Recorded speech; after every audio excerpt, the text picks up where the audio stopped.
Taped from New Jersey, it's the SNL Nerds, a show where two comics from New Jersey nerd out about Saturday Night Live. I'm your co-host, John Trumbull. And I'm your co-host, Darren Patterson. Hey, Darren. How you doing? Doing well, sir. Doing well. Happy 4th to you and yours. Yeah. We're recording this on the 4th of July, so America. Yay? Yeah. Yay. But it's not us being all despondent and down on our country, because we have a guest here to join us too. We have good friend Mr. John Minus. Mr. Minus, how are you, good sir?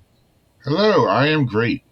Yeah, John Minus, he has been on the podcast before. He spoke with us before about James Gunn's The Suicide Squad a couple years ago. And he has a periodic comedy show called Geeks of Wrath. And we're very happy to have him back. Thank you, John. Yes, it's great to be here. It is it is swamp-like. Yes. Yes. And we're in a sweltering summer here in the Northeast. The East Coast has turned to Florida. Yeah. And we're already a swamp, so. Yes. This is true. Yeah, we do have swamplands, so. Absolutely. So yeah, last week, like a few days ago, we hit the 100th birthday for the great Mel Brooks. Love that he made it to 100, and we started racking our brains. I was like, gee, can we do anything for Mel Brooks's 100th birthday? Because that's an event we really want to celebrate. Yeah, we already put out the episode, the Man of the Year episode for the America's 250th, but this is where this is the true event we really want to celebrate, the 100th birthday of the great Melvin James Kaminsky, a.k.a. Mel Brooks. Nice. And so we started racking our brains. I was like, okay, has he ever done anything with an SNL alum? And I realized at first, I was like, oh, right, yeah, Will Ferrell was in the Producers movie. And Darren, I think you realized that Pamela Stevenson from the 80s cast at SNL, she was in this movie that we're covering today, History of the World Part 1. So we decided to let the people weigh in on what they wanted us to watch, because we couldn't really favor one or the other. That's right. And most of the responses we got were saying History of the World Part 1, History of the World Part 1. And then when John heard that we were going to do History of the World Part 1, he says, yeah, let me guess.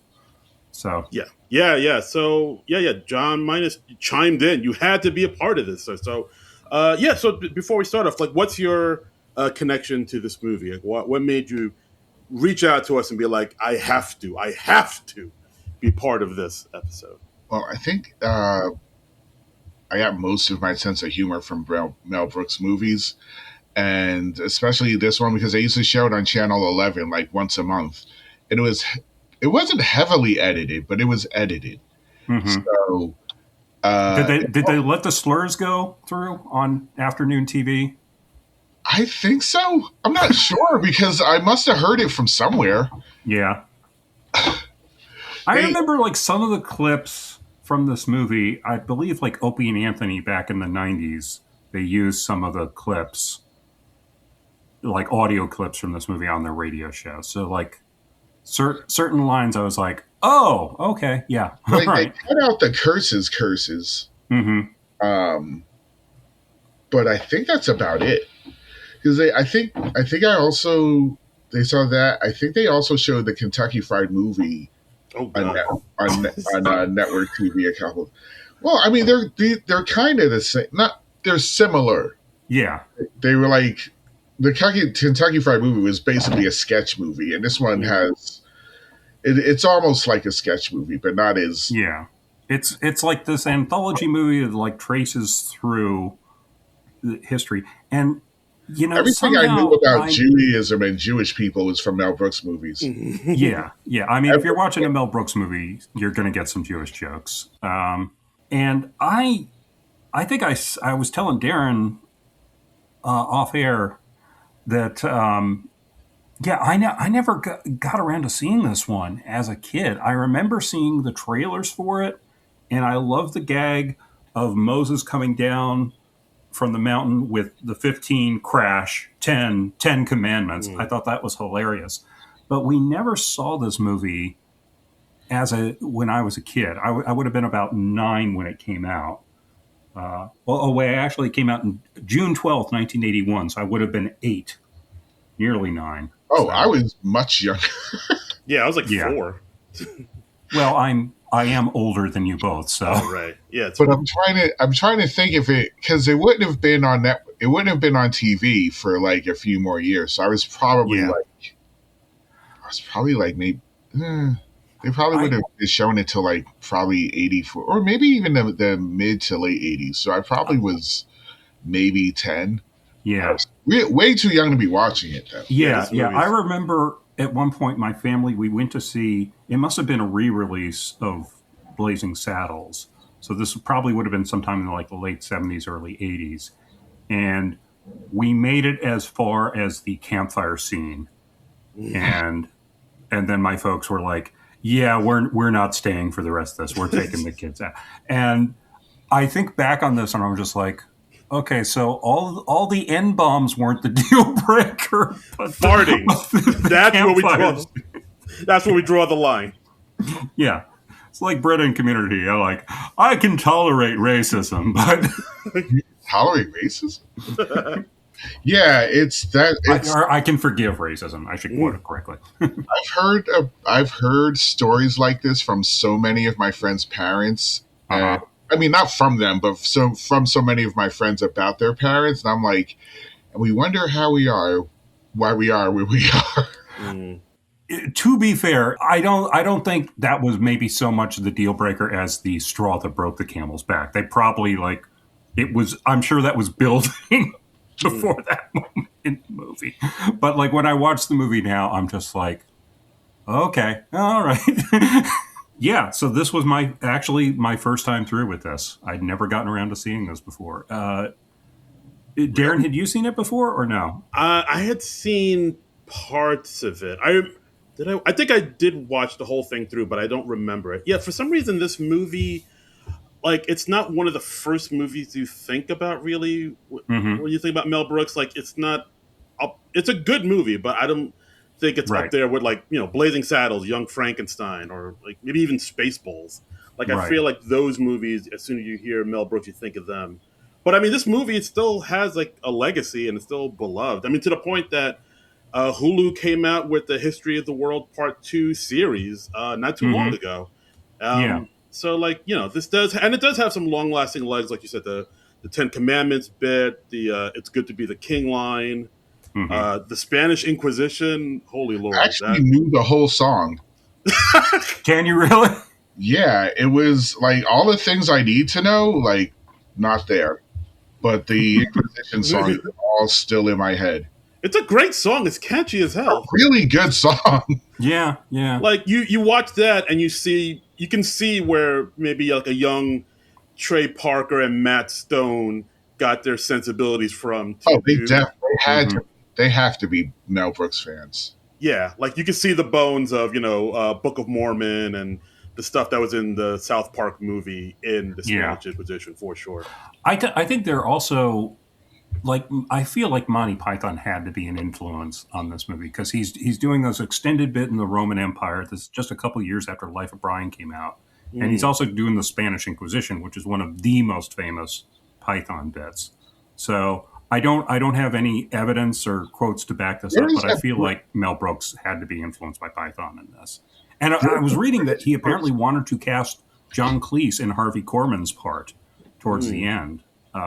In the French Revolution segment, the Count de Monet, but like Cleese couldn't do it because of scheduling conflicts or something.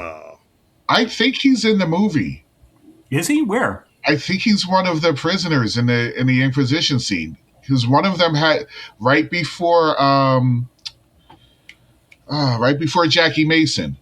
Okay. Oh no, that's. Hold on, there's other British comedians in there, like Spike Milligan shows up towards the end. He plays Mansour Ramode. Right, but Rimbaud. the torture victim with Jackie Mason, that's Ronnie Graham. That's with him. Okay.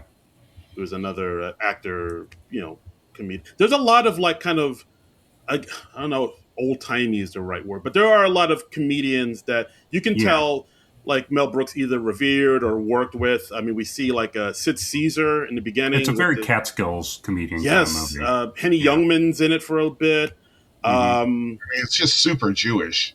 It is. Like when you have Jackie Mason, and Jackie Mason is credited as Jew number 1, I think.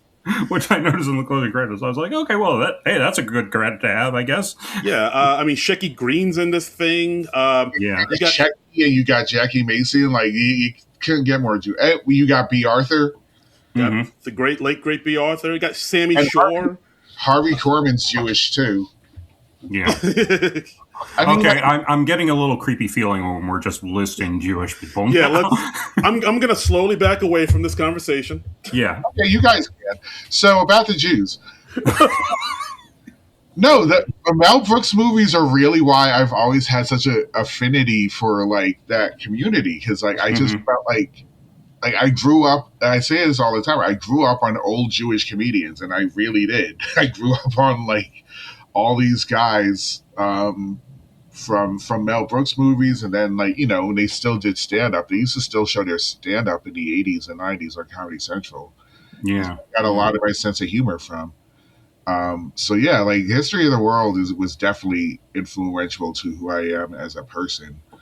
And then like there's Yiddish in every movie. Like people are like, where did you learn Yiddish from? I'm like, yeah. There's Yiddish in every movie.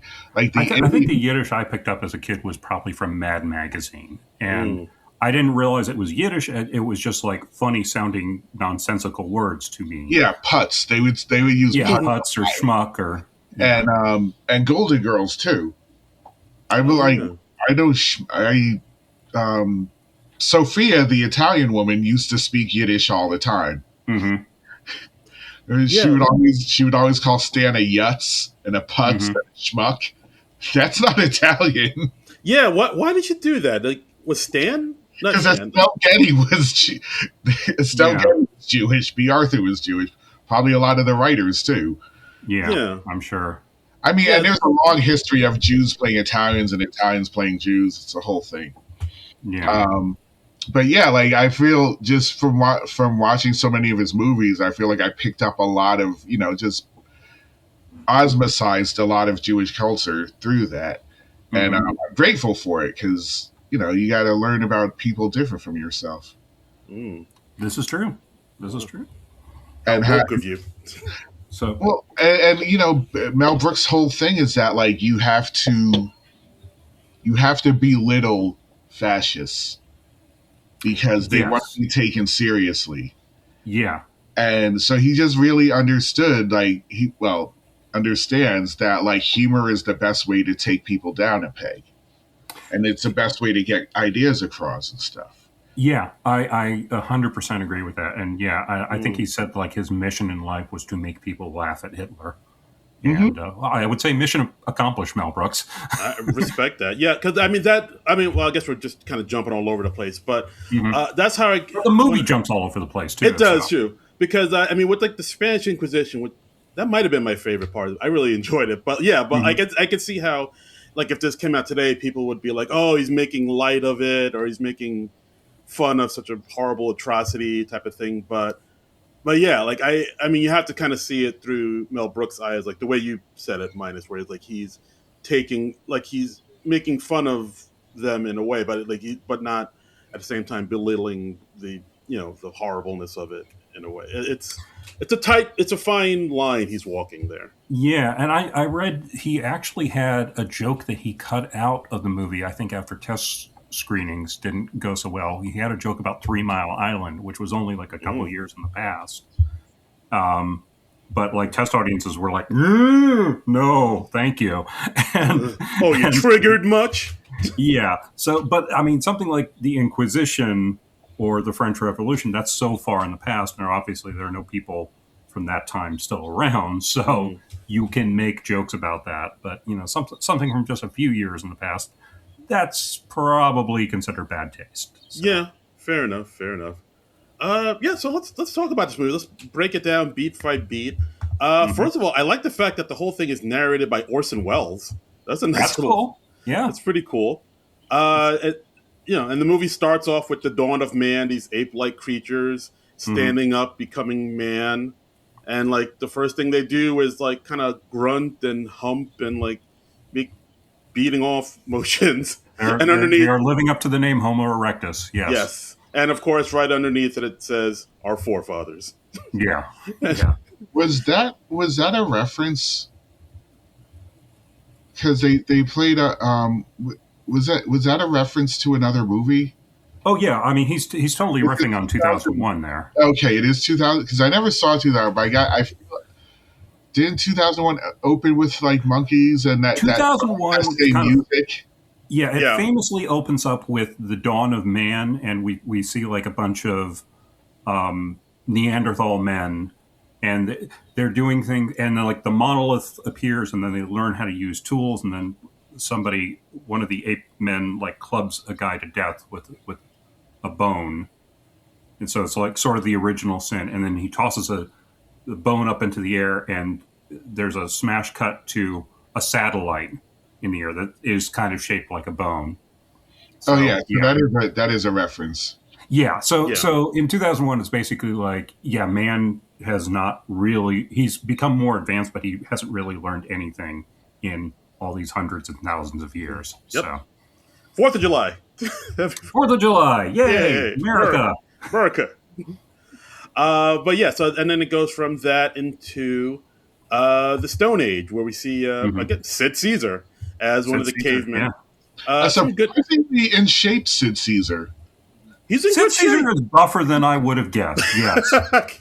Dude is yoked. I will say that, yeah. I'm like, all right, Sid Caesar, go ahead. I don't know what like Sid Caesar was doing for his health regimen, but I think it was working. I would have guessed. You'd be like, what would Sid Caesar look like in a caveman tunic and loincloth? I would have guessed probably skinny. No, he's surprisingly jacked. So you're taking creatine shakes and, not skipping leg day. My man's out here. He's the first artist. He's making cave paintings, and then they say and then shortly after the first artist, we had the first art critic, and then one guy just pees on the cave painting, which like, good gag. I did like the gag of where he's trying to start fire with 2 rocks and he gets frustrated, and then there's a caveman that comes by with the torch. Yeah. And so then Caesar takes that torch and tries to light the rock with it and throw it on a pile of fire, but it doesn't work. So he just gives him the torch back. He's like, all right, well. Like, there's a lot of dumb jokes in this movie. And I've gotten older, I've grown to appreciate dumb jokes more. Mm-hmm. Like, because I think when you're young, you think like everything has to be really wordy, and then you realize that like sometimes you can just fill in the spaces with a dumb joke. Yeah. And that's fine. Yeah. There is something to be said for a dumb joke, or especially a smart dumb joke, because it's just very visceral. It just hits you on that primal level. Modern Family was amazing at that. They would layer dumb jokes to a smart joke. Mm-hmm. And like that, and this movie will too. It's like it'll be like sight gags or dumb jokes, and then it'll be like, oh, that's the point. Yeah. Very much so. Like the part when the caveman drops a rock on another caveman foot and he screams, and that's how they create music. Yeah. And then they figure, we could just drop rocks on people's feet, and then they end up singing like the Hallelujah chorus. Yeah. It's like I like the gag where they said like, and then there was the first marriage between a man and a woman, and they just show a man clubbing a woman over the head. Yes. Which, so wrong, but... And then right after that, the first gay marriage. Yeah, the first gay marriage, and a dude clubbing another dude over the head. That was a thing I was like, oh, wow, look, that joke happened and the world didn't end. Yeah. It's kind of a progressive joke. Things went on. It's... it's nice that it is a gay joke where it's not just, they're gay. Yeah. So... Yeah, it was more just about man's savagery in general. So there you go, equality. Yeah, no one was blackballed. Nobody lost their mind. Yeah, it turns out that it's just okay. Mm-hmm.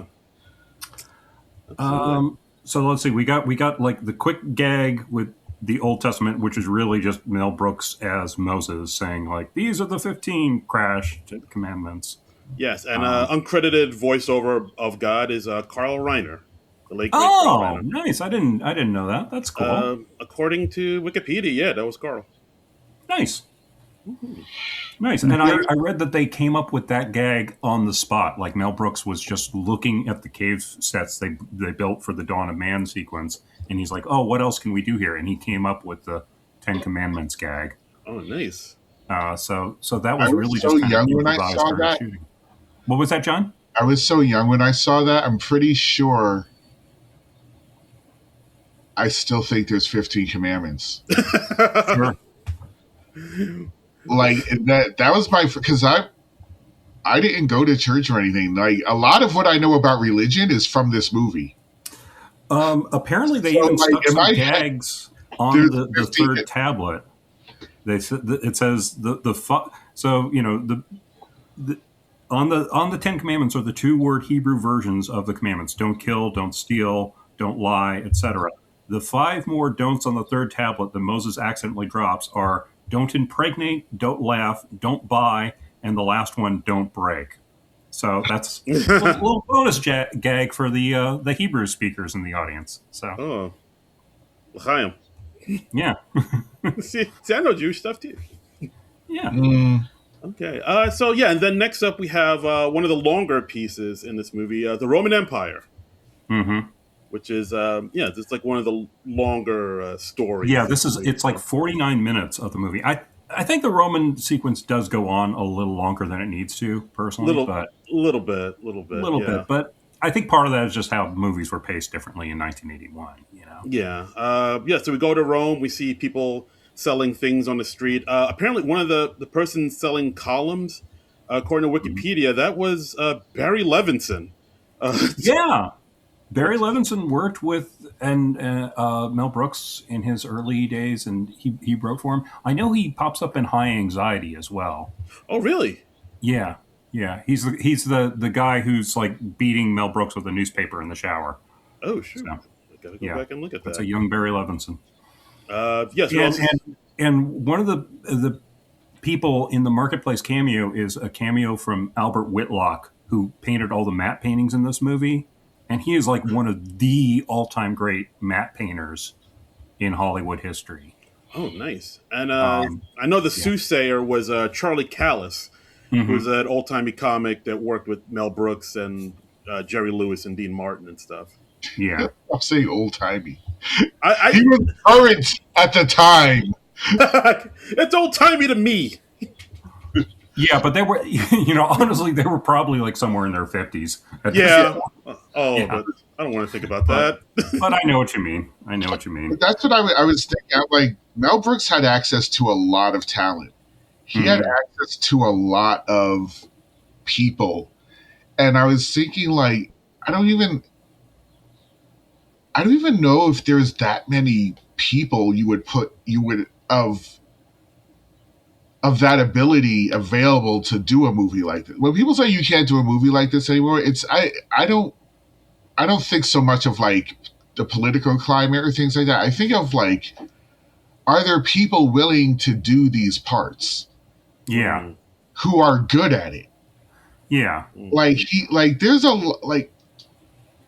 lot of the people. There's one guy, I can't remember it's one of the Senate. A lot of the Senate guys just sounded like some guys. Mm-hmm. They just sounded like the one guy who's like, what do you say? Oh God, what was it? When he says, somebody's sick, and he's like, I didn't know she was sick. That's just some guy. Like, he doesn't look like a professional actor. And there's a lot of people in the movie who just seem like some guy. And I don't know if and you say like if they made it today, that would have been a beautiful person. Yeah. Oh, I see. There's a lot of people in this movie who just look like people. They don't look like actors, and that. Although there is a segment where they very pointedly cast a bunch of beautiful people. Oh yes, well the Vestal virgins. They apparently are all Playboy playmates. Well, I mean that's why you gotta put the man in there. So Hugh Hefner. Yes, we do get a Hugh Hefner cameo in there. Like after we Yeah. see a banner up saying advertising the orgy and The buffet. Temple of Eros annual orgy and buffet, first served, first come. So, Jesus, I saw that. I was like, "What is this movie rated?" Oh my yeah. god, Very Vegas. Yeah. Very Vegas. I did always like a the bit buffet. where we very briefly see B. Arthur at the unemployment office, and she's like, "Oh, you're a gladiator. Have you killed anyone this week? No. Well, you're on your last week of unemployment, so if you don't kill someone this week, you're going to lose your benefits." That was very triggering to me because I didn't know that unemployment was always that way. Yeah. Like when I've had to apply for it, I didn't know it at the time, but like when I get older, I'm like, oh wow, this is just like B. Arthur. Yeah. And then we also see Mel Brooks, who's filing for unemployment. He's a stand-up philosopher, and of course, B. Arthur says, "Oh, you mean a bullshit artist?" And then she asks him, "Did you bullshit last week? Did you try to bullshit last week?" It was any of that lies. Mm-hmm. No, no lies. Absolutely true. It's as true then as it is today. I mean, it's heartening that they consider stand-up comedy an occupation. So that's actually better benefits than we have. Yeah. I did try bullshit last week. and Mel Brooks's character, Comicus, he has an agent named Swiftest Lazarus, which is, of course, a play on the great or the famous Hollywood agent Swifty Lazar. So nice. That I did not know. Yeah. That joke is maybe a little lost to time because I don't know if people really know who Swifty Lazar was anymore. I know the name, and that's about it, I think. Did Mel Brooks ever do stand-up? Did Mel Brooks ever do stand-up? He probably did, right? I would say the 2,000-year-old man stuff that he did with Carl Reiner, that probably qualifies as stand-up. Yeah. Right? Yeah. I mean, because they perform that in clubs, I believe. So, yeah, it's a stand-up in my book. For sure. I would say that. And then after that, we see Swiftest gets him a gig at Caesar's Palace. Right. Then it cuts to this slave auction. Right.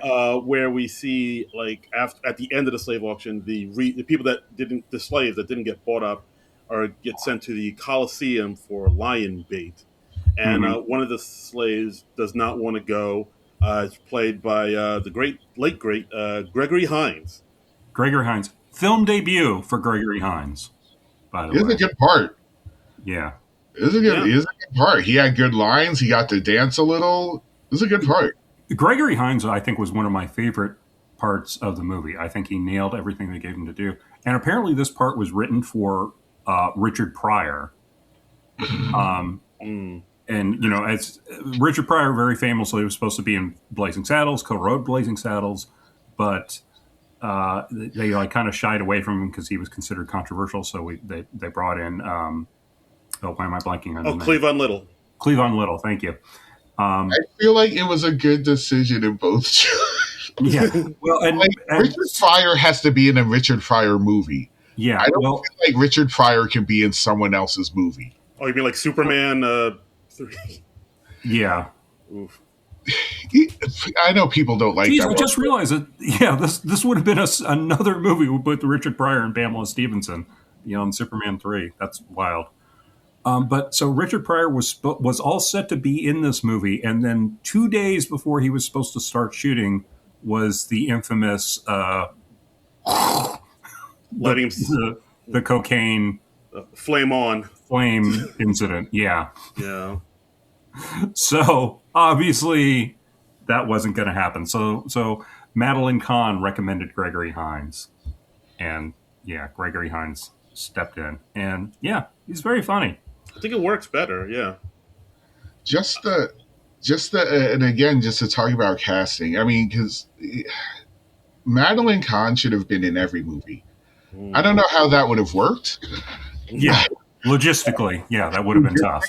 But Madeline Kahn should have been in every movie. She is gorgeous. She is so good looking, and she's so funny in equal parts. And it's that whole Carol Burnett. Actually, it's kind of shocking Carol Burnett was never in any of his movies because so many people from the Carol Burnett circle are in Mel Brooks things. True. That's part of him having access to so many funny people.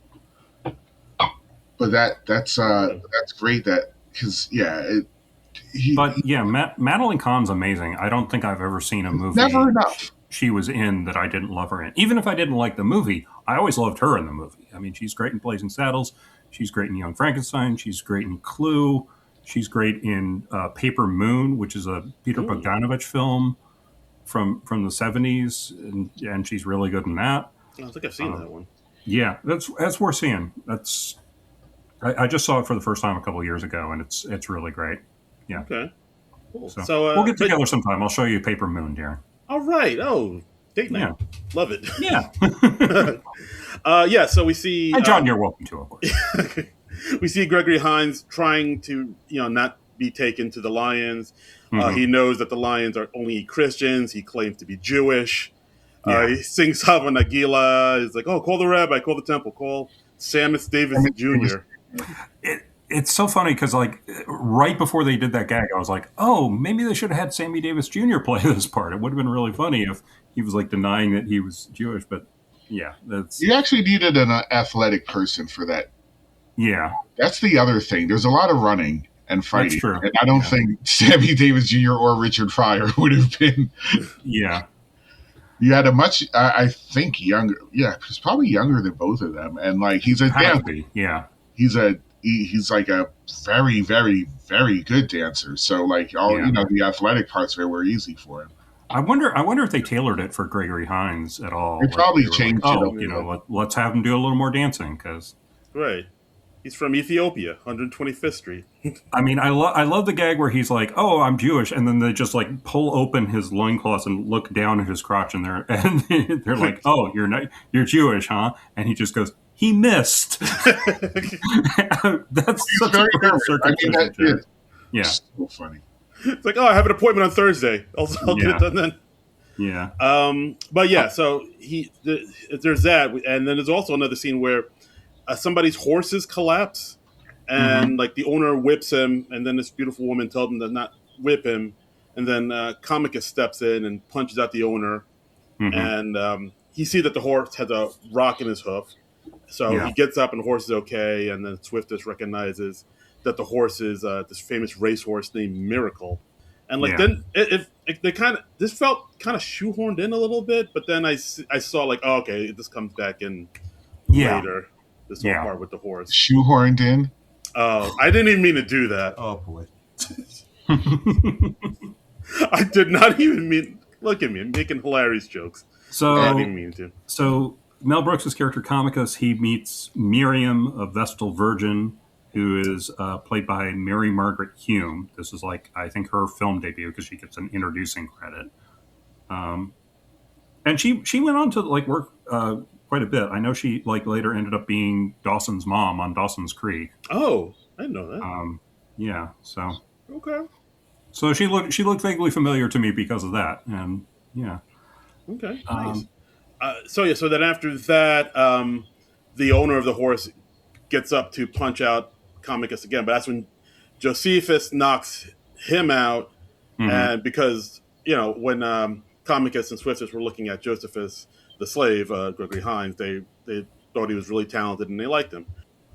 So then that's when we get the great Madeline Kahn entering as Empress Nympho. Yes. Who Miriam begs to help Comicus and Josephus get Josephus like, rather. Can't you spare his life? Because Josephus punched out a Roman citizen, which a slave is not supposed to do. They frown on that. Yeah. One of the things I was laughing about a lot was the sound effects, because they're very like cartoon.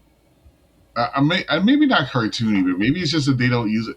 Like when they get punched, it's like, and it's the same with Blazing Saddles. Like it's a specific sound for the sound effects of people getting punching, and they hit the ground and it's really loud. Like everything that has a sound effect is really loud. It is very funny to me. Yeah, it kind of pushes it more into like a cartoony realm. Yeah, when the sound effects are that over the top. Yeah, this movie gets very cartoonish with his humor Mm-hmm. in a lot of places. Yeah, so then Miriam asks the Empress to spare his life. She says, "Oh wait, which guy are you talking about? The white guy or the colored guy?" And so then the Empress asked her assistant Bob, like, "Is there any? Does she have any openings that the slave might fit?" And the audience Mm-hmm. goes, "Ooh." Yeah, there's a studio audience for the whole scene. It's great. Yeah, and it says, and it says like, "Oh, we could use another wine steward," and then Joseph it says, "Well, I got a great corkscrew." Ooh, it's like, ooh, it's a hip crowd. All right. And then we go to the palace, Caesar's palace, and they actually have a shot of the real Caesar's palace in Las Vegas. Nice. And they just, I like that gag. That was a cute gag. Yeah, they're pulling into it like that. Like Yeah. they're going through it. Like I didn't know if it was Atlantic City or not back then, but like Apparently it was Caesar's palace in Las Vegas. So yeah, a lot of it had a Vegas. I think the whole thing with the buffet and everything just it from the start they had a feeling that Rome would be like Vegas, and because every comedian wants to play Caesars. Yeah. Early on, like Swift's, so they just made it literal. Swift Lazarus says like, "Oh, hey, I got you a gig at Caesar's Palace," and Comicus is very excited about that. And so we go to Caesar's Palace, and we got Dom DeLuise as Caesar, the late great. Yeah, a lot of late greats in this movie. Yes, the movie is 45 years old, so yeah, a lot of the people who are in this movie are no longer with us. But Mel Brooks still is. So still kicking. Mel Brooks. Still kicking it at 100. Kind of weird for me seeing Dom DeLuise without a beard. I'm always expecting Dom DeLuise to have a beard. Maybe because of the Cannonball Run movies. I don't know. Yeah. Fair enough. I get that. But yeah, like he plays this role pretty well. He's just constantly chewing up the scenery and just going over the top as this heavy set, gluttonous leader. Disgusting. Yeah. Throwing slurs around. Yeah, I was not expecting the F slurs. That kind of surprised me. So many times. No, mostly packed into this scene. Yeah, I already told you like this. Okay, like it's so far back in my head. It's just not coming out. Yeah, I can't say. But I was like, all right, what's next? So Comicus performs for Caesar. He performs his act. And then Caesar's offended by like the fat jokes and the emperor jokes, and then Gregory Hines spills wine on Caesar. So Caesar is offended, and he wants them both to fight each other to death over dessert. Yes. Yeah. But there's another line, I think we passed it, that has been in my head forever, and it becomes more and more the Senate when a guy's talking about building housing for the poor and everything, and he was like, well, what about the poor? And everybody says, fuck the poor. Yeah. That part comes later. That got a big laugh out of me. Yeah. That my whole life, every year of my life, I've realized how that is just truer and truer and truer. Like that is American government. American government has been fuck the poor at least since the 80s, but probably in all of history. Yeah. It's that line has aged the best out of any line in this movie, I would say. Whenever still 100% true. Another line that came, I think, just a little after this is when Mel Brooks and Gregory Hines are trying to escape from Caesar's Palace, and Gregory Hines says to Mel Brooks, "You're the first white person I even considered liking." That is a great line that has such a great bite to it. I immediately thought of you, John. Well, thank you. Don't take me too much. He only says considered. Yeah, no, I get it. That's what makes it such a funny line. It's like, I haven't gotten to the point of liking you, but I considered it. I considered the idea of possibly liking you. I love that. I mean, that is true. Sometimes I wonder, like, all right, who wrote that? I'm like, honestly, John, when when they had that line, I thought of you. Because it seemed like something you would say. It's just what happens when you get older. Like, I didn't realize how true what Chris Rock said. Because when I first heard, I forgot when that came out, but when he's like, there's nobody more racist than an old black man, I was like, oh, pshaw. Mm-hmm. But I thought of my grandfather. I was like, oh, well, that's true for him, but I'd never be that way. And lo and behold, you can't just be alive as a black man and just not. But it's not. It's from things that happen to you. Oh yeah, I mean, there's reasons. Yeah, it's not like just oh no, it's not unjustified. No, it's just that you just acquire things that happen to you that make you that way. Yeah. So I thought you were going to talk about the Chris Rock line where he says, like, there's not a white person in the world who would switch places with me, and I'm rich. Also, I mean, same, true. Yeah. But yeah, there's so many. Like, again, I forgot who was Mark Anthony the leader of the army? I can't. Oh, it's like said Marcus. Hold on, I wrote it down. That's the Shecky Green character, Marcus Vindictus. Oh, that was Marcus Vindictus. Okay, yes. Yeah, he was good too. Mm-hmm. He was very good. He actually pretty fairly intimidating. Mm-hmm. Fairly, yeah, I see that. Yeah, so then we see the part where Comicus and Josephus escape. They're running throughout the palace. The guards are looking for them. Then we cut to a part where the Empress is choosing escorts for her midnight orgy. Sure, so she's as you do. So she's choosing from all these pantsless guards. We see a lot of Centurion butts. Yeah, lot of butts, of butts. And then we also see that the guards come into her quarters. And we see Josephus is posing as one of the castrated eunuchs, trying to hide from the guards. So the guards seem to be on him, so they test them all out by having a woman do this erotic dance in front of them. And, nothing should arise. And they're all holding these big fronds in front of them, like you have with a fan dancer or something like that. And then, and as soon as they do that, that we're going to have a... You can see where... Yeah, you can see where it's going. I'm not sure if that scene jump-started me into puberty, but it set me on a path. Yeah. I get it. Yeah. I definitely... If you see that at the right impressionable age, yes. I wasn't old enough. I was definitely prepubescent. So that gives me a timestamp. Because I wasn't like... But I was like, I'm going to file this for later. I don't know why. Feels like interesting to think back and think about the movies you saw as a kid, and then sometimes you can think on that was a thing I saw at an impressionable age that set me on a path. This better not awaken anything immediately. I know. I mean, a lot of people. Second community quote of the pod. We're doing it. Yeah, we might just do a community podcast one of these days, ladies and gentlemen. We should. I'd be 100% down for that. I have a lot to say about this. Yeah. Oof. There's a lot there. So, of course, the lady does the dance, and, of course, what happens as soon as she gets in front of Josephus, the feathers go up. In my head, I remember there being a slide whistle when the feather went up, but there wasn't.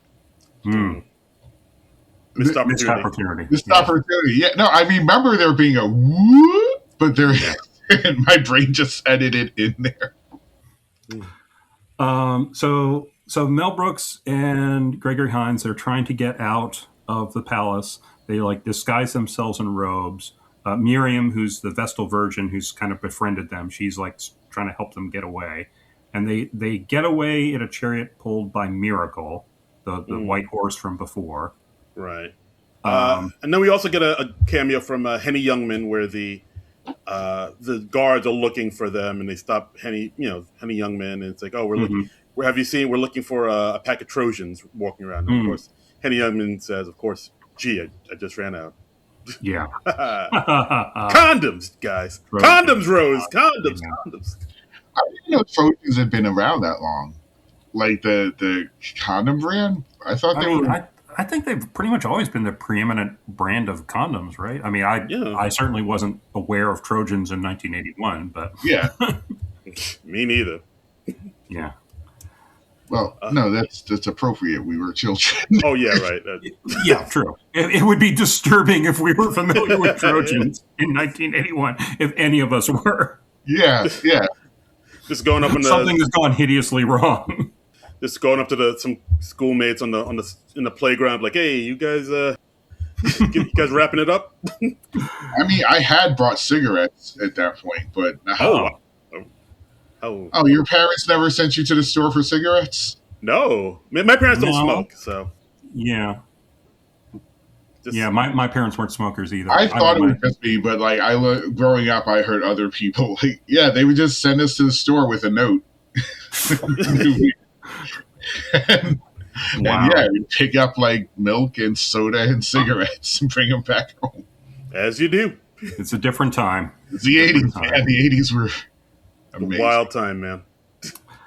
So we get a chariot race as our heroes are getting away in a chariot pulled by Miracle, and then Gregory Hines, he makes them stop, and they're at a field of wacky Wheatus, as they call it.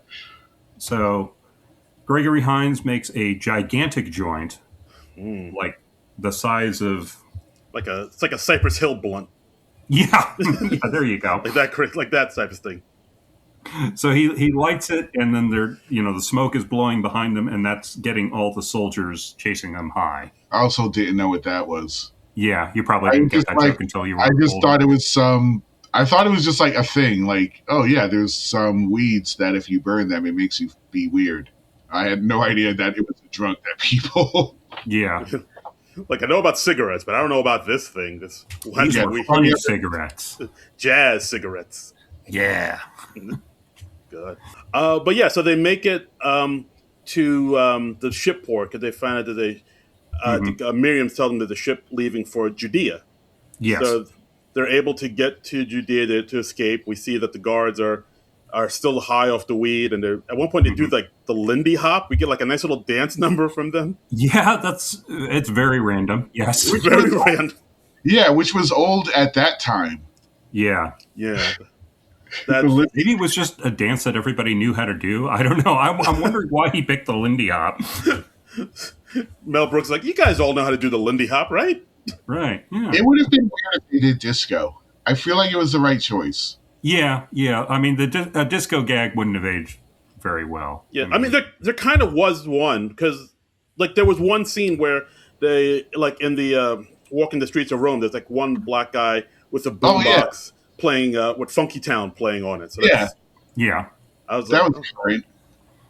I don't know if that was so much a disco joke as a slightly racist joke, maybe. Oh, but. Yeah. You know, I think you might be right. Hey, I think I'm offended. Rome's a big city. You get people with boomboxes in big cities. That's it. So they all get on to the ship to Judea, and then we learn after they get there, they get like help. They answer help wanted ad for a cashier, a waiter, and a dishwasher, and then we see Mel Brooks as Comicus, and he's the party he's waiting on is the Last Supper. Right. And Jesus is in the midst of telling them, like, one of you will betray me 3 times before they Judas. Yeah. and so Mel Brooks is in the background of this. He's like, excuse me, are all 12 of you together, or is it going to be separate checks? I like that gag. That was a really funny gag. Nice. And we have Jesus played by the late great John Hurt as well. Oh, geez, that was John Hurt? That's what it says here. I read that John Hurt was in the movie, and of course, like, he pops up in Spaceballs too.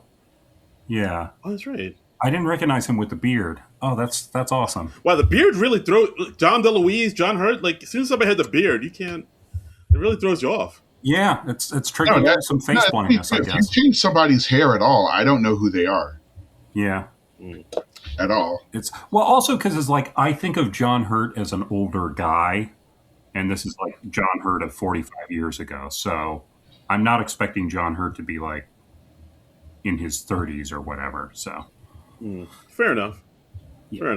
And then we see Da Vinci coming in to paint the portrait, and of course he tells everybody, look, if you all want to be in this portrait, you got to be on the one side of the table. Right. And then he paints a portrait, and we see Comicus in the back holding up a plate above Jesus' head. Yeah, that's cute. Yeah. I think, but I like the segment quite a bit. But yeah, I do agree with you, Trumbull, where it does go on a little too long. Like I feel like they could have Yeah. tightened this up a little bit more. But a lot of good gags in this, I thought. No, Yeah. I don't think so. I think I think the ending of Blazing Saddles might have went on a little too long, but Uh-huh. I don't feel it left for like this. Now, I mean, but like I said, this was a formative thing for me. So, Mm-hmm. Is but, this your but favorite like, Mel Brooks film? I can never decide between this and Blazing Saddles. Mm-hmm. Yeah. I really can never decide.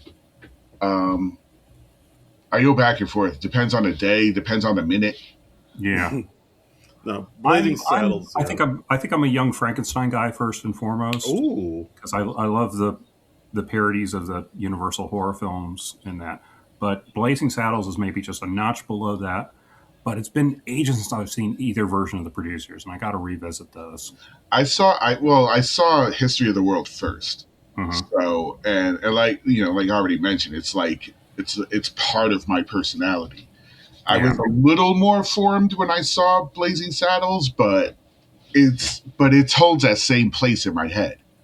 And people are like, "Oh, the movies you like when you were like." No, I enjoyed it as much today as I did then. Like, there's no nostalgia.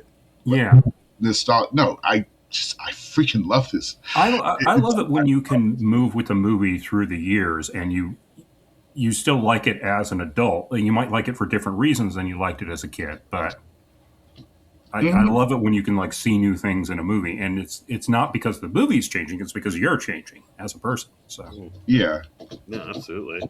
But yeah, I think I mean, for me, like I know I grew up. I mean, my first Mel Brooks introduction was like stuff like Spaceballs and Robin Hood Men in Tights. So like I have like connection to those, but like after I went back and I watched things like Blazing Saddles and this movie and like Young Frankenstein. You need like, to watch Channel 11.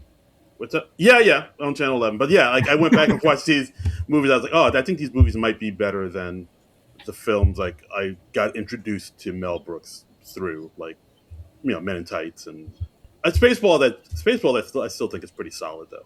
I still get a kick. I enjoy Spaceballs. I remember at the time thinking like, oh, I wish this was more like a general science fiction parody than just specifically Star Wars parody all the way through. But that's just me. Yeah, so. Fair enough. So next up in the movie, 1489. Let's get into the Spanish Inquisition. I was not expecting this. Nobody expects this. Okay. So 1489. Got that out of your system? Yeah, I'm good. Yeah. I'm good. Okay. Whew, I feel great. So heretics are being burned by the Grand Inquisitor, people who is converting people to the true church. Either convert or forever burn in hell. And then we cut to a straight up musical number about them converting the Jews. They don't teach a lot. Like, in my 40s, I've been wondering what I learned in school. I don't remember being taught this at all. So much of what I have been taught have learned since has just didn't happen, or is wildly misinterpreted. And then there's just so much that we just never got brought up. No, they didn't really teach us about the Inquisition. Yeah. Especially, so I saw this obviously before high school, but they never brought up Tucumate in high school. Yeah. I was never like, oh, that guy from the movie. So this is, again, all I knew about the Spanish Inquisition was there was a lot of singing and dancing. Yeah, no, a lot of stuff gets kind of left out off the, out of the schools. Like I still remember when that HBO series Watchmen came out and they talked about the Tulsa Massacre, and everybody was like, "Oh, is this real? What is this? What? Yeah, this happened?" I was like, "Yeah, Tulsa Massacre. It happens." But even this scene felt like if you watch it, it feels not dated, but it doesn't feel like current. That's true. I mean, historical epics were like a big thing in like the 50s in particular, I think, and into the early 60s. And we don't really have those like we used to. I mean, I don't know. Once in a while you have like a movie like Gladiator that's a hit, but we don't really have like the sword and sandal epics or anything like that anymore. Not really. Like the Ben Hurs and Yeah, whatnot. Yeah, that's kind of a from a bygone era. You yeah. see it. I, I mean, I they, you I know, mean, like they had like Troy that came out a few years ago. yeah. I Like mean, that. it's just like some genres go in and out of style. Like, I mean, Yeah, westerns never really came back in a big way. I mean, every yeah, once in a while there's a western that hits, but yeah. And and I mean, Christopher Nolan has the Odyssey coming out this summer, so maybe that's he's trying to true. sort of get Yeah. back to that. Um, Okay. but I will say, as a musical number, I think this is pretty great. Really, like Hmm. like you can really tell that Mel Brooks really enjoys a good musical, like the way it's structured, and with like the interstitials of Jackie Mason and Ronnie Graham and their little back and forth, which is something like you'd see in like a real like musical, and even like little Yeah. things like the guards being like, "Hey, Torquemada, what do you say? I just came back from Order to Fay." I mean, Like little things like that. he's always had a flair for musical numbers, and I think he sticks a musical number at some point in most every one of his films. I Mm, mean, in Young Frankenstein, you got the "Putting on the Ritz" number. I mean, that's not an original song, of course, but Blazing Saddles, he's got music in there. Spaceballs, he's got music in there, and High Anxiety. I know there's like he sings yes. a song called High Anxiety in that movie. So yeah, that's and of course he was able to segue that into the huge musical success that was The Producers on Broadway. Mm, And the original Producers movie has the "Springtime for Hitler" number, of course, famously. So yeah, so Mel Brooks has always been good yeah. movie. I just got a message from John saying that he unfortunately lost his power and he had an out anyway. So we're Okay. gonna have to muddle through the rest of this movie on our own, Darren. Oh But boy. You but do. but but thank you to our guest John Minus. We're sorry you were only able to stay for halfway through the movie, but Yeah. So fare thee well, Mister Minus. Fare thee yeah. well. So Um. So where am I at? Oh yeah. So then we get into this part where they say there've been no conversions. The next is send in the nuns, and then they do this mhm. like Esther Williams like aquatic ballet number. Yeah, yeah, that's I was like, we wow. got some nun bathing beauties. I also like the gag in there when they're spinning the wheels with the prisoners on the rack, and Mm. it's like coming up like a roulette Like a slot machine. thing. Yeah. Yeah, like a slot machine. Yeah. It's like, oh, this is where all the money went. There's some production put in Yeah, this. apparently the set for the castle set that they built for the Inquisition sequence was like that was literally $1 million. And Jesus. I think it's also enhanced with some of the map paintings from Albert Whitlock, who is so good. I know the name Albert Whitlock. He actually painted some of the map paintings on the original Star Trek too. Oh, nice. And most any of the historical epics that we've seen, there are probably Albert Whitlock paintings in there. Look up Albert Whitlock and just be amazed at all the shit this guy's done. It's unreal. Done and done. But yeah, then we get this aquatic ballet. We see the rabbis are slid into the water as the nuns hold them down, and it's like wow. It's I mean because the material is it is kind of caustic, but they play it in a way where like I don't know how Mel Brooks was able to find a humor in this, but it is. I mean, maybe because he also plays it like so big and so over the top, like especially as his character the Torquemada, where he's like smiling and like kind of just mugging for the camera all the time, like yeah, like he plays it so big and over the top, it kind of downplays. I won't say downplays the seriousness of it, or it takes away the edge, not the edge, or it takes away the something from it that doesn't Hmm. make it as troubling as it could have been. Yeah, I mean, because yeah, I mean, we are talking about a historical period where lots of people were tortured and killed, and Yeah, yeah, bad stuff going on. Which is why I find it so wild that the 3 Mile Island gag was considered over the line. I think it's because, like you said, it happened so Yeah, recently. There was no time like yeah. from it, like the same way like after 9/11 happened, you couldn't really make jokes about it, but like Hmm. now you probably could in a way you couldn't Yeah, back then.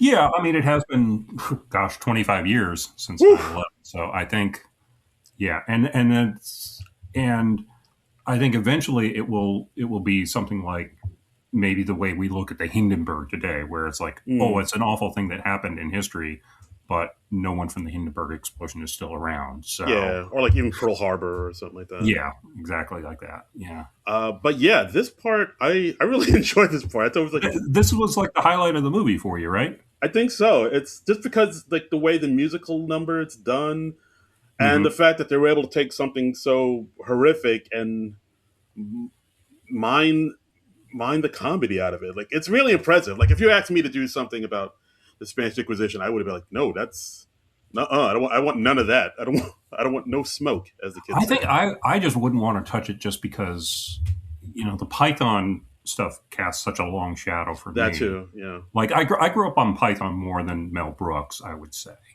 Yeah, for sure.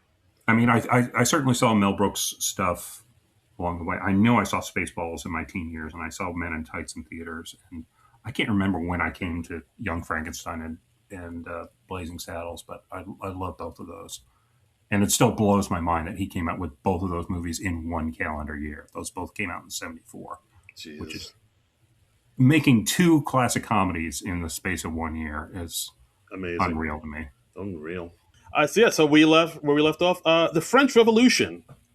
So we're in Paris. Uh-huh.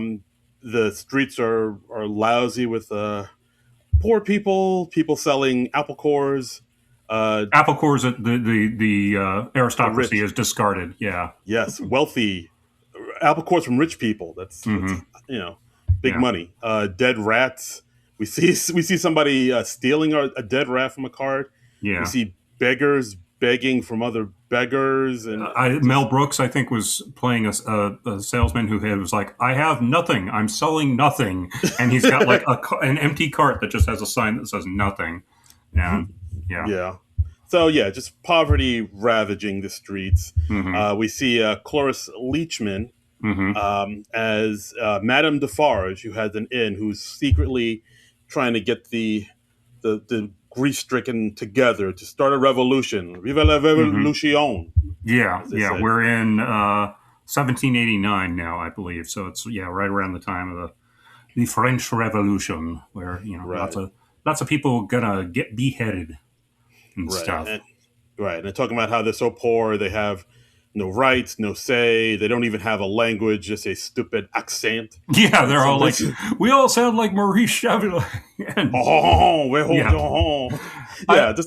was a good I like gag. that. I like that gag. Yeah, that was a good Yeah. joke. It's a gag. Like, hey, we're in Paris, but no one's speaking French. Just Yeah. French accents. Because they're too poor to have an actual French language. Exactly. Then we're introduced to Count de Monet, played by Harvey Korman, and like we said, a play off of Count the Money. Everybody calls him Count the Money in this movie, but he corrects him saying it's Count de Monet.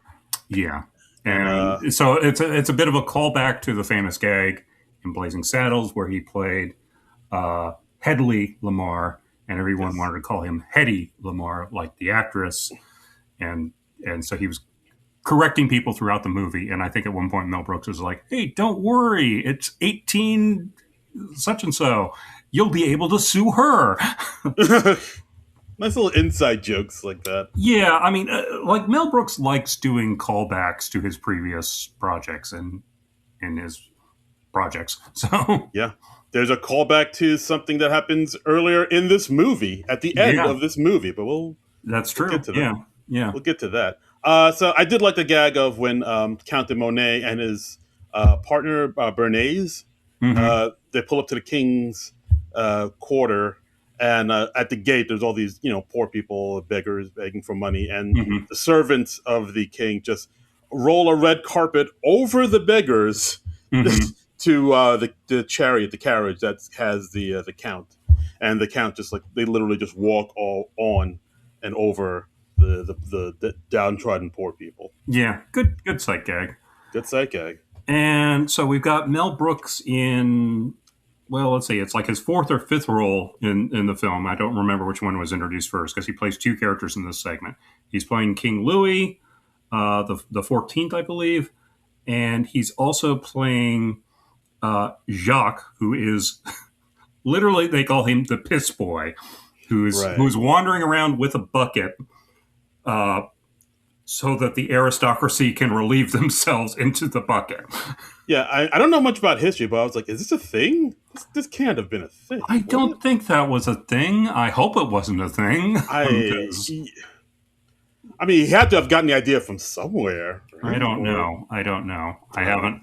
I don't. I don't want to go down that Google rabbit hole. I feel like me starting a search with "piss boy" would not lead to good results. Yeah, yeah. Don't do that at work. Don't Google that at work, folks. No, no. You'll get a call from HR. Yeah. So we see King Louis playing chess, but he's doing with actual people Mm-hmm. as the chess pieces. Um, he has one of his chess pieces jump the queen, Mm-hmm. and a guy actually gets on top of the queen, and another person gets on top of the queen, and before you know it, he shouts out, "Gang bang! Let's all jump the queen!" Which, wow, Yep. wowie, wow, wow. Yep. That's Ooh, my lord. 1981 is 1981ing really hard right now. Yeah, but I mean, like the way it's done, it looks more cartoonish than actually like a.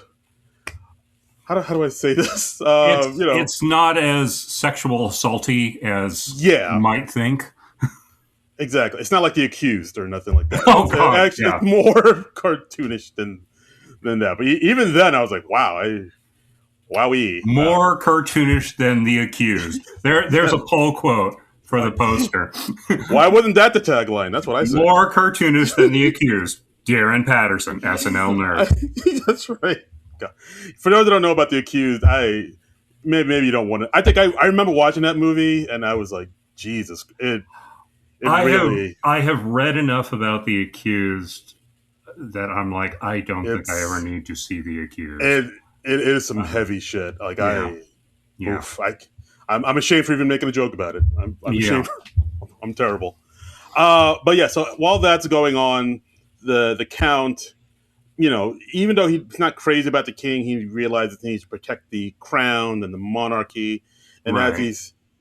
as he needs to relieve himself, he calls over the piss boy, Jacques, and he even notices how much Jacques looks like the king, which is something he kind of saves for later. And then this is where we get our SNL connection. Pamela Stephenson plays Mademoiselle Rimbaud, who approaches the king about his trying to get his father out of the Bastille. Her father. Sorry? Her father. You said his. Her father. Oh, sorry. Yeah. Shit. Her father out of the Bastille, saying that he was in there for saying something at a party that somebody overheard.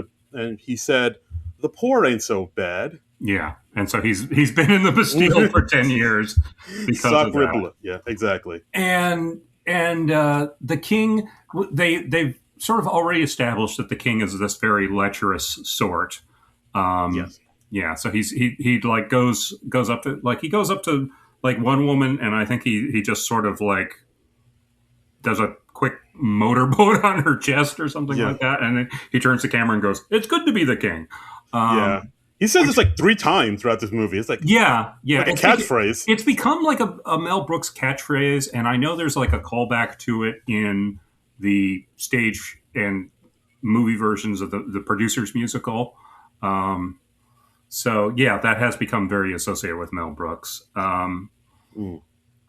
And so he puts it to Mademoiselle Rimbaud, Pamela Stevenson's character, and he says, well, if I'm doing something for you, you got to do something for me. Yeah. And she's like, oh no, I couldn't do that. I was raised in a convent and I don't indulge in pleasures of the flesh.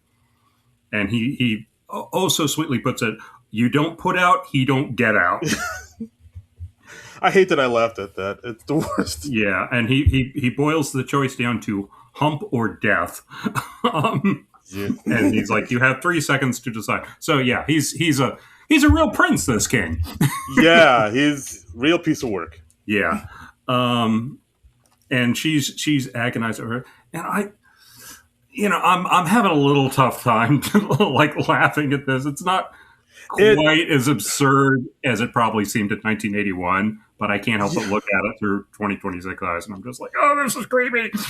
Yeah, like I feel like with this part, he needed to do something more to make it a little bit more cartoonish, Yeah, just more so it would, comical. yeah, just so it wouldn't feel so like, oh, this feels really wrong, like like it did with the Spanish Inquisition and like other parts of Right. Yeah. history that are a little like, oh, this ain't funny. I feel like Yeah. it was, there were funny parts. Well, actually, maybe not that funny, but yeah, this part was a little tougher to get through. The other thought I had, I was like, why isn't the same actress playing Miriam in the Roman Empire sequence and Mademoiselle Rimbaud in this sequence? Because like they're both sort of, one's a Vestal virgin, the other one's like, oh, I was raised in a convent, and I was like, that might have been an interesting callback because we have sort of parallels between the other characters. So I'm wondering why he decided to cast two different actresses in those parts. Yeah, that's a good point, and I'm not sure why.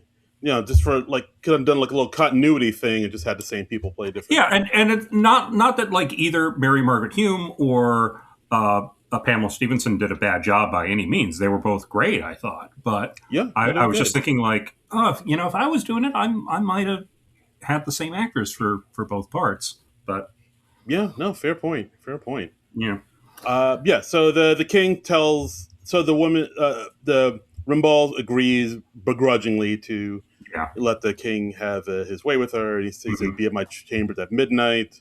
Yes. Don't wear anything complicated." Yeah. Again, that's like half an absurd joke, half kind of creepy. Yeah, a little bit. I don't know. I'm sorry. I would probably grade this more on a curve if I'd watched it as a kid, but I'm not watching it as a kid. I'm watching it as a grown man in 2026. So it's a little like, oh, yeah, I'm a little like, yeah. So the king goes back to his chambers, and Harvey Korman's character, Count de Monet, says, like, "Sir, the peasants are revolting." Yeah, you said it. Yeah. They stink. And he basically explains that like a revolution is brewing, and they have to make preparations for this. And the king's like, "Oh no, but I'm great to the peasants." And then he's literally using the peasants for a skeet shoot. He's launching the peasants into the air and shooting them in midair, which, again, I like that gag because it's a very cartoony gag. So yeah, see, exactly. It's things like that. That was funny. It's like, it's, they play it up absurdly, so it's, you can laugh at it. It pushes it into the realm of absurd, and which can be a tough thing to do when you're talking about like actual historical atrocities and stuff like that. So yeah, no, for sure. So at this point, that's where the Count comes up with the idea of saying, well, we need to get you out of Paris, and we can put somebody in your place so that when the revolution does happen, they, behead this nobody instead of you. Right. And that's when he points out, hey, the piss boy, he looks like you. We can just make him up, and like he'll take the heat once the revolution happens. Yeah, so we're going like Count of Monte Cristo, Man in the Iron Mask, Prince and the Pauper sort of thing, and there's always conveniently a double for the super important rich dude that has to be doubled. So always, I hear you. So then they make up the piss boy Jacques to look like the king. I think at this point, it seems like at this point the king actually already fled Paris. Because they're a little vague on that. Yeah, I think. Yeah.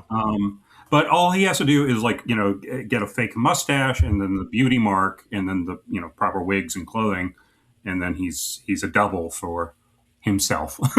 Yes, absolutely. So so at this point, the piss boy is like kind of freaking out. It's like, why do you need to make me look like the king? I can't do it. I can't walk in these heels. And then the Count explains the plan to him about how, they're probably just going to, when the revolution comes, the people are just going to behead you so the king is safe. And he freaks out even more. We see that Rimbaud shows up to the king's chambers, ready to be ravaged. She's like, just get it over with. Like Count de Monet opens the door, and she's like already like ripping her bodice open. Right.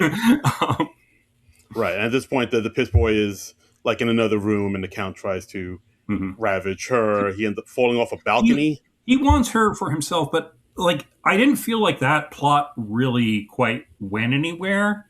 Yeah. It was just like it's just a thing that happens in the scene, and it doesn't really come back.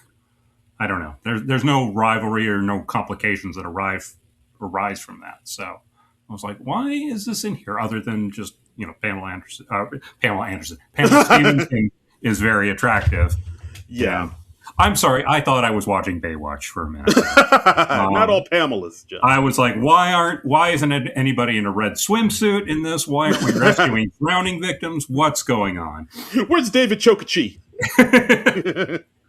I love that you pulled Chokachi instead of Hasselhoff. It's funnier. That's why I said it. Chokachi, it's got that K sound. Yeah. K's are funny. Yeah, there you but go. But Hasselhoff also a funny name. Yeah. So. It is, but I fear Chokachi was like, no, that'll put it over the. Chokachi it's funnier sounding, and it's a deeper pull, so it's funnier that way. So yeah, bam. That's why I'm a pro. That's right. I also couldn't notice how the bedroom, the king's quarters, like looks a lot like the current White House, but that's something else for another. Oh yeah, all that gold detailing. I flashed on that too. Yeah. Right? Yeah, because it's white and it's like all very ornate to the point of being tacky. This is what he's going for. He's going for this look. So at this point, yes. Sorry, I didn't mean to bring the podcast down. No. I was thinking of something, but it's something that I can't say because I don't want to visit from the Secret Service. So. Oh shit! Oh wow!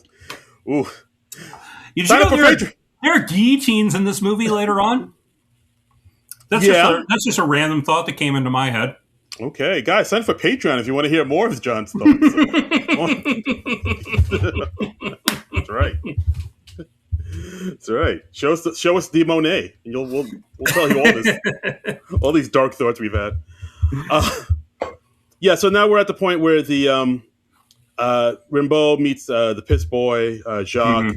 Of course, she thinks he's the king. Right. And, of course, he doesn't want to ravish her like that, and he just agrees. Yeah, because he's a decent person. Yeah. Yeah, exactly. He's a decent human being. It's not ruled by his Peter. Yeah. So he agrees to pardon his father and doesn't have to sleep with her or anything. And her father. Her father. Jeez, why do you keep saying that? You're having problems with pronouns this week, buddy. I guess so. I am so sorry. I'm the problem. But yeah, so he looks through the desk. He sees nothing but execution papers. He finds one pardon. Right. He signs it, and it's like, all right, give this to the jailers in the prison, and it'll free your father. She does that. The father is freed of all charges. He's happy to be freed, and then he lets all the birds he have in cages around his prison free. But all the birds, it's like a Birdman of Alcatraz type of thing. I think they were going for. Yeah, exactly. But all the birds are dead. So as he's putting them out towards the window, you're free. They're just falling straight to the ground. Right down. Yeah, that was cute. Cute guy. So at this point, the revolution has begun. The poor are storming the palace. Rimbaud and her father are running back into the king's quarters. I'm not sure why. They went back to him, I guess, to protect him because he was so nice to them. I guess they feel like an allegiance.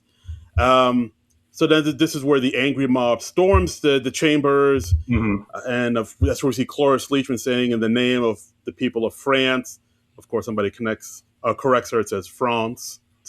yeah, France. And they take him away to be arrested, to be beheaded. And of course, all this time, the piss boy is saying, I'm not the king, but they don't believe him. So now we're up at the guillotine. He tries to be brave. Yeah, and he says, I may not have been born a king or lived like a king, but I can die like a king. So, it's a nice moment of nobility there. And then, of course, he immediately chickens out when he sees what the guillotine does. They're like, let's test the guillotine. And they put a melon in there. And he's like, oh, yeah, no. He's like, holy shit. Yeah. And they ask him for some last request. He's like, could I have some Novocaine? And they're like, it's 1789. That doesn't exist yet. And he's like, I can wait for it to be invented. He tells the crowd that he's not the king. They say bullshit. Yeah. So they put him in the guillotine, and then you can hear Rimbaud say, "Well, only a miracle can save him now."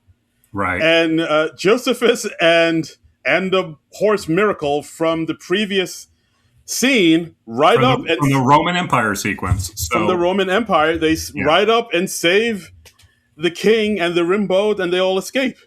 Yeah. So from a different era, he comes up, and from hundreds of years before. Yeah. And I like the randomness of that, and it did help sort of tie the movie together a bit more, because it's unavoidably like very episodic. Right, yeah. And as they escape, I think Jock says, "Hey, how were you able to travel through time and save us?" And Josephus says, "Hey, baby, movies is magic." Yeah. And also, that seems to be a very Mel Brooks thing. He loves making jokes about, people out of time, because like the ending of Blazing Saddles famously has them basically invading the premiere of their own movie.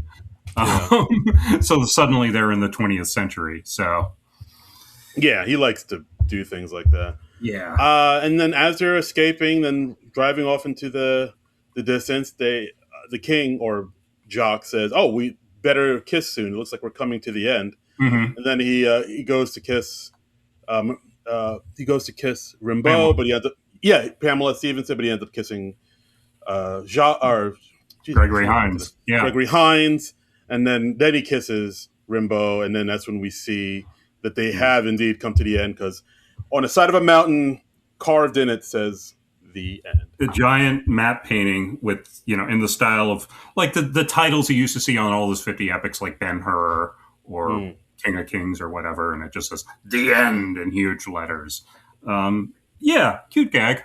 Cute gag, yeah. But you think it's the end, but it's not, because they show some trailers for coming soon, History of the World Part 2. And then we get a few quick little gags. We get say "Come and see Hitler on Ice," where we see Hitler ice skating, just doing pirouettes on the ice. Yeah. A Viking funeral, where we see these bearded men with horned helmets. At one point they take off their helmets, put it over their hearts, and we see that they still actually have the horns. Yeah, the horns are like coming out of their heads. They're not part of their helmets. So right. And then we get Jews in space, where these rabbis are in outer space with these spaceships that look like the Star of David. Zooming along, protecting the Hebrew race. Yeah, yeah. And it's the tune of Jews in Space. He later reused that for Robin Hood Men in Tights. I thought that sounded familiar. Yeah, yeah. I had no idea when I saw Robin Hood Men in Tights that it was like the same tune, but okay, hey, you rip off from yourself and then you're stealing from the best. Yeah, it's fine if you do rip off yourself. That's cool. Yeah. The Jews in Space sequence is kind of funny. Again, I felt like it was like maybe there was a bit of a Python influence, because like Brian famously has that bit where Brian falls off a tower and he's like picked up by the alien spaceship, and then it crashes to Earth, and then and it's never commented on at all. It's just this weird random thing that happens in the middle of the movie. So yeah, maybe. I mean, and he was at least friendly enough with John Cleese to have him, to cast him in the movie before Cleese pulled out for scheduling conflicts. So I wonder how much Life of Brian might have been in his mind when he was doing this. Might have been quite a bit, yeah. Like, now that you mentioned, there is a lot of stuff that kind of does remind me of Python and had the same Python vibes, but it was just like told through a Mel Brooks lens, I guess you could say. Yeah. And then that's the movie, History of the World Part 1. Yeah, a lot of it I didn't remember. Some of it I vaguely remember, but overall, I enjoyed this film. I thought it was pretty fantastic. I mean, a lot of it is, I don't know how it would go over well with modern audiences, but I mean, a lot of modern audiences like a lot of Trey Parker, Matt Stone stuff. So maybe some of it would be okay. Some of it would be like, I don't know about this, but overall, a lot of good gags, some solid laughs. Yeah, I think I dug it. I think I like the movie more than I disliked it. It's still I'm like just on the cusp, because there aren't quite as many like classic gags as I think, and I'm sort of maybe unfairly judging it against Young Frankenstein and Blazing Saddles because those are like the pinnacle Mel Mm. Brooks for me. So I watched this and I was like, yeah, there's some good stuff in there, but I'm a little mixed on it. But I like it more than I dislike it. Yeah, I agree. I mean, the Ten Commandments joke is a solid gag. Mhm. It has the it's good to be the king line. Yeah, Spanish Inquisition, I think, is a banger. yeah, Uh, I think the French Revolution that might have been the weakest of the bunch, but there's still enough in there for it to be okay. yeah. And I guess we should note that a few years ago on Hulu, they actually did make History of Mm-hmm. the World Part Two. So it was a limited television series with we had Mel Brooks, Wanda Sykes, Nick Kroll, Ike Barinholtz, and David Stassen, who I think I'm familiar with. But they did that. I, of course, haven't watched that because I hadn't seen the original film, so I didn't. Did you see any of the sequel series? No, I did not see it. Okay. I've heard it's okay. I mean, Mhm. I've heard good things about it, but yeah, I still for whatever reason I just haven't felt the need to see it. You know what? I'm looking at its Wikipedia page right now. We got Yeah. Fred Armisen and Rob Riggle are both in it, so it could Oh. qualify. We could Ooh. tackle History of the World Part Two at some point. I have no idea how many hours it is overall, so Okay. it's 8 episodes, so that's a lot. But Okay. Like a half hour each, I guess. probably something like that. Yeah, yeah. Okay. Running time 29 to 31 minutes, so that's 8 episodes. So that's Hmm. yeah, that's like 4 hours. Okay, that's Okay. doable. Yeah, Yeah, maybe maybe. maybe we'll do History of the World Part Two at some point and check it out. Maybe. It's a long summer. Who knows? Yeah, We'll do something like that. But yeah, overall, solid movie. Glad I rewatched it. yeah. I was glad that I finally got to see the entire thing after Yes. only knowing bits and pieces from it. Okay. So Uh, I just kind of knew what I knew through cultural osmosis. But okay. Fine. Yeah. Have you now completed the whole Mel Brooks oeuvre? Is there any other Mel Brooks movies you haven't seen? I don't think I've seen High Anxiety. Now that I really think about it. I'm not sure if I've seen High Anxiety all the way through. I know I haven't seen Life Stinks. Mm. I Oh yeah, yeah. No, definitely. that was something from the '90s. I know I haven't seen Dracula Dead and Loving It. Yeah. No. I Um, definitely didn't see that because I just heard so many like meh things about it. I yeah, remember that coming up. Everybody being yeah, like, because it's like a thing where, like, I think I remember. I forget where I heard it, but like where, like, from the Police Squad and Naked Gun, yeah. when Leslie Nielsen wasn't trying to be funny, he was funny, and then hmm like Dracula Dead and Loving It, he's trying to be funny, and it's not funny. There was a moment in this film where they were doing that thing where they have a gag line and then a couple characters are like doing the double take for a minute and they're like, hey, what was that weird thing that they just said? And I was like, oh, I hope they don't do that to excess in this movie because that was what started killing like the Airplane and the Naked Gun movies for me. The Naked Yeah, Gun movies in particular, because like it was just like, have an absurd gag and then have 30 seconds of Leslie Nielsen mugging. And it's like, mm, no, this is so much funnier when you just do it deadpan and straight laced, and nobody yeah, comments on the absurdity. That's the secret to me. yeah. Um, let's see. Have you seen? I don't think I've seen Silent Movie. That's another Mel Brooks Oh, movie. I haven't uh, seen. yeah. I haven't seen that either. Yeah, that's one of his ones from the '70s. So Mm, I've seen like the super famous ones, the top tier Mel Brooks, the Spaceballs, Young yeah, Frankenstein, Blazing creme Saddles de la producers. yeah, Yeah, creme de la creme. You've and seen, also Robin Hood Men in Tights, of which course, of course, creme de la creme. yeah, yeah. Okay. So, yeah, he hasn't directed as many films as I realized. Um, so, Yeah. yeah. All right. Okay. But yeah, History of the World Part One. I'd recommend it. I'd say you guys should check it Mhm. out. And that's our episode, guys. Thanks for listening to the podcast. As always, you could follow us on the Blue Skies at SNL Nerds. You can listen to this madness on our YouTube page.